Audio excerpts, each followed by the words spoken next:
Bir çox insanlar səhv yanaşma edirlər ki, deyir, biz əgər bir namazı buraxdıq, qılmalıyıqsa, ötən namazları 20 ilin, 25 ilin namazlarını da yox, o bizə vacib deyil.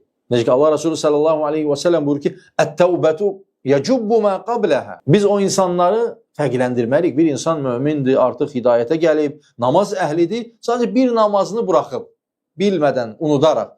Bir də var, insan hidayətdə olmayıb. Allah ona hidayət verməmişdən öncə 20 il, 25 il namaz qılmayıb insan. Artıq 40 yaşında, 50 yaşında Allah ona hidayət nəsib edib, gözəl neymətlə şərəflənib və başlayıb namaz qılmağa və ona deyirlər ki, sən keçdiyin bütün 20 ilin, 25 ilin, 30 ilin namazlarını qəza etməlisən. Düşünün ki, bu insan o namazları yerinə gətirə bilərmi? Yəni, İslam dini sizcə bizdən onu tələb edirmi? Əlbəttə yox. Çünki dinimiz asanlıqdır. Necə ki, Allah Resulü buyurur, yəssiru və lə tuassiru. Asanlaşdırın, çətinləşdirməyin. Və başqa bir hədisdə də Allah Resulü buyurur ki, Ət-təvbətu yəcubbu mə qabləhə.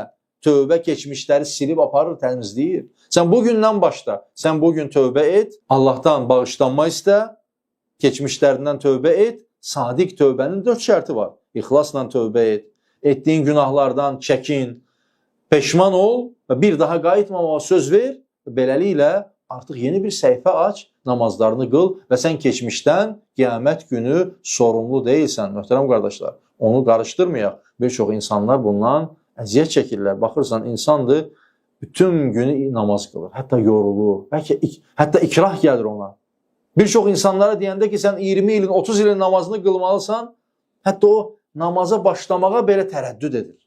Bir çoxları heç başlamır, qorxur başlamağa. Ona görə biz insanları əbəs yerə, cahilcəsinə qorxuzmamalıyıq. Dinimiz bizdən bunu tələb etmir.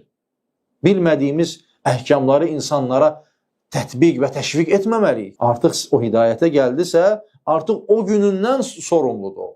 Ondan artıqını onu biz yükləyə bilmərik.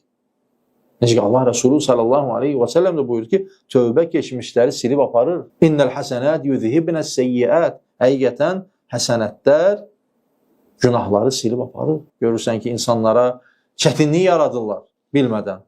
Burada dinimiz bizlərə artıq namaza başladıqdan sonra, hidayətə gəldikdən sonra biz artıq o gündən ibadətlərimizin yerinə gətiririk və o gündən sonra artıq əhkamlar üzərimizdə vacib olur və onları biz davam etməliyik.